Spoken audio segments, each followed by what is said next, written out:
Assalamu alaikum ardaqlı bizning kanalının görüşçülері, fermerler, amansızdarбы, kutmandуу күнүңүздөр менен. Бүгүн биз сиздерге сатылып турган 330 баш койду көрсөтүп беребиз. Бүгүн биз чүй боорындабыз. Чүй боорунан козулары чоңоюп, алсаңыздар буйруса сиздерге жакшы пайда боло турган бир короону көрсөтүп берели. 330 баш кой сатылат. Мына көрүп турасыздар. Эмне үчүн пайда дегенде, бул төл алыш чарбанын эң машакаттуу иши. Чарбачылык кылгандагы эң машакаттуу иши бул төл алыш. Tөл alınıp bütülüp, kozları çoğayıp, köz gileşip, ettүү bolup kalgan mezgili. Koylar değerli ettүү, arıqtары öte az, kozları da ettүү sütkö toygan. Antkeni eş jaka çıkpay, жерinde baylangan koylar. Köpçülük bölügünü mına kara koylar düşöt, az bölügünü mında kızıl koylar düşöt. Biroq kızıl koçkorlar koyulgan üçün, monday kızıl öngül kozlar daha köp. Жалпы baş 30 baş, 300 baş kozu var. 20-30 baştayı emi tuğut buyursa boz. Şerge kelip kızıgıp körsöңүздөр болот.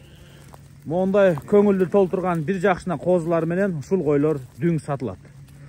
Бөлүп көрсөтөбүз. Ар кандай клеткада могул жакта 1 бөлүгү, мындайдан 3 бөлүк бар дагы буйруса бир четтен көрсөтөлү. Көрүңүздөр. Мына сиздер чарбачылыкка кызыгып атсаңыздар, фермер байкебиз мына төлүнү толук алып бүтүп, эң машакаттуу ишини бүтүрүп, буйруса сиздерге сатыкка коюп берген мезгили. Мына козулардын 80% кара өңдүү, 20% кызыл өңдүү десек да болот.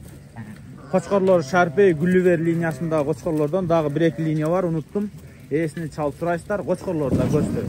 Монда бир сонун козулары бар, көрдүңүздөрбү? Жакшы кочкор койсоңуздар, дагы да жакшы төл ала бересиздер. Кимде ким ушул жүнү кыркылган койлор, мына жүнү дагы кыркылыптыр, төл алынып бүтүрүптүр, ettүү, мына козулары дагы бир сонун кечкирип келе жатат. Айтор кызыга турган чарба. Баасын биринчи айтып кое берейин. Дүңүнөн 40 000 сомдон коюлду. Ушул 330 баш.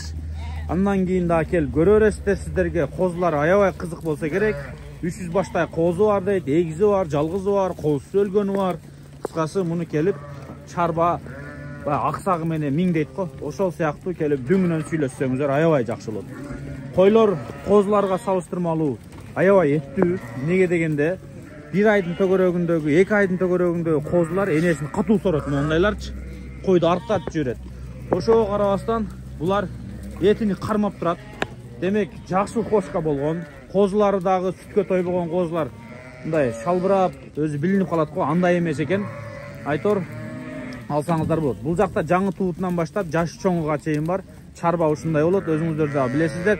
Бир баш аласы бар экен, башкасын байкабай жатам. Ичинде мисалы могу чуркаган козуларды караңыздар, кара. Сон энеси менен 40 000 сомдон өтө оптималдуу бага койду, мисалы үчүн могу коз, Мына. Анан дагы сүйлөшүү жолдору болот, келип сүйлөшсөңүздөр болот. Мына 80%-ны буйруса кара козулар түзүп турат.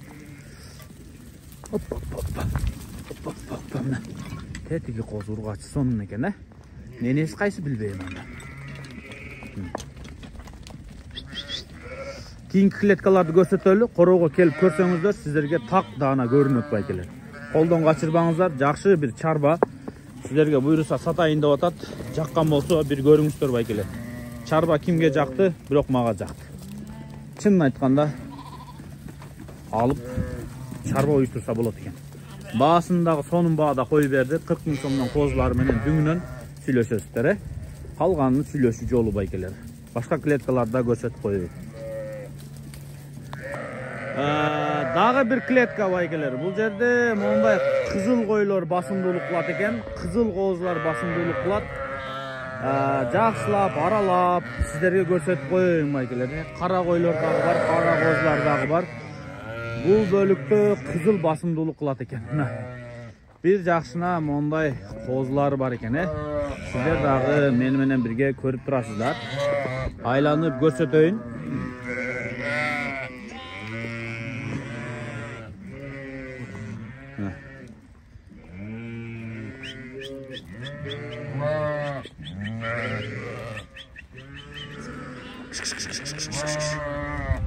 Дагы 2 бөлүк бар байкелер. Дагы 2 бөлүк көрсөтөбүз, Мына козулар. Мына ургач коз жакшы экен, көрүңүздөр.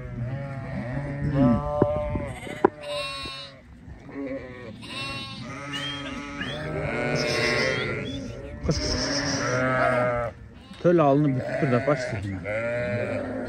Yerlik kanağında kıynalgan, yoğurgan kozlar yok buna.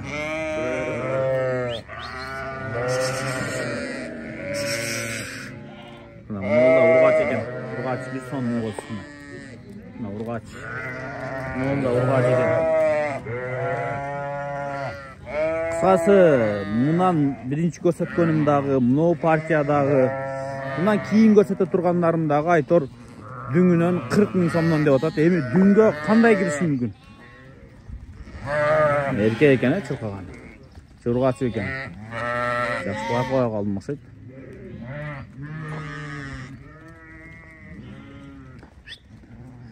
Кийин клеткага өтөлү. Кара койлор көбүрөөк кийинчисинде. Мына 3-чү клетканы көрсөтүп берип атабыз сиздерге. Дээрлик бир 95%-ны 99% мына кара өңдүү койлор. Мен да артынан чуркайын да сиздерге жакшылап көрсөтүп коеюн.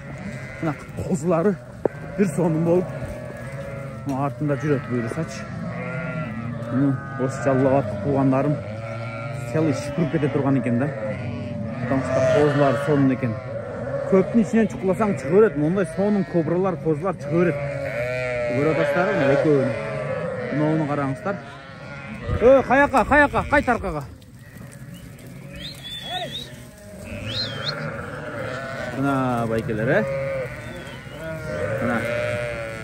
Мунун канчасы эркек, канчасы ургачы, чынын айтайын.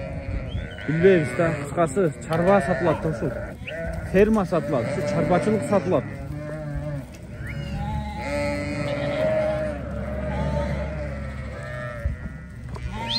Козуларын көрсөткөн аракет кылайын. Эми любой фермада жаш кой болот, катан кой болот, орто жаштуу болот. Күндөрү кыркылган. Мондай сонун козулар жүрөт ичинде. Буларды кантип колдон чыгарбаш керек, туурабы? Алыш керек. 40 000 сомдон деп атат, содалашыш керек. Дүңүнөн 40 000 деп атат ушул 330 башты. Мына эң машакаттуу иштери бүткөн. Козулар мына уже чоңой эттенип калган. Алып барып эле талаага коюп жибересиздер. Кыргызстан боюнча бардык жерде чөп көтөрүлүп, койдун семиришиге түрткү болуп турган мезгил келатат мына козулар.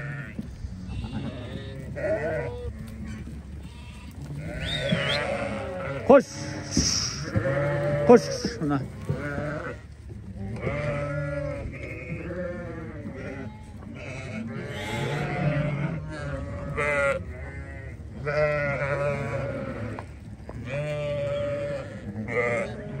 Oldu bayke, oldu. Oy maşallah. Uzak bir 60'a 40 okşayt, Kızıl para aralashken boyusa. Qanday emi? Çın aytыңыздарчы. Жактыбы сиздерге чарба? Мына койлор эттүү дээрлик көрүп атасыздарбы? Козусу жаш жер экен булар. Böyle жаңы туугандар сыяктуу экен. Мына койлор жаңы тууганда ушундай эттүү болсо, демек эттүү да. Эми азыр мындай корумду жакшы берип караса, этини кичине жоготот. Мына те козусу чоңдор эми. Мындан алдыңкы көргөн клеткаңыздар бу койлорго караганда этин кичине таштаган. Эми козу чоңойгон сайын көбүрөөк шорот, билесиздер, Мына койлордун эттүүлүгүн караңыздар. Демек кышта жакшы караган да байкелер. Эми семиз кармалган мал башка бар. Ал оорубайт, оорушу кыйын, акча керек деп сатсаң жакшы акча болуп берет, козусун жакшы чоңоет, кийинки жылга даярдыгы жакшы болот. Малдын акчасы семизди да. Semiz mal жақсы да бар. Қараңыздар, еттүү екен. Мына ушул жерден кирет экен. Келип көрүңүздөр. Жакшылап бир анализ кылыңыздар келип. Мына койлор эми жунук сиздерге жакшы көрүнбөй атса керек. Болбосо үйгө келип көрүңүздөр. Байкелер, бул дарегин айтып коеюн, Чүй облусу. Бул жак Сыгата району болуп калабы, же Аламүдүн району болобу? Менче Новопокровканы ким билет байкелер? Бишкекте. Бишкектин күнчыгышта Новопокровка. Новопокровканын үстүндө бир сарай да байкелер, Тойбостун калмастын цех бар, ошонун жанында. Ошол жерде билгендер 2 кишиден карап келе бересиздер. Ошол жерде бир чоң фермада турат. Дареги Бишкек шаары болуп калат почти. алыскы региондор үчүн. Мына Бишкекке жакын жашагандар үчүн Новопокровкада Тойбос колбасный цехтин жанында. Сиздерге аз гана бооз койлор калып тур, ошолорду да көрсөтүп коелу. Кочкорлорду да көрсөтүп коелу андан кийинчи. Эми могу чарба койлорго жакшы кочкор койсо кандай кооз түшкөн деңгээли мына өзүңүздөр көрүп турасыздар. Кочкорлор өтө күчтүү баң болбосо дагы эми жакшы эле кочкорлор.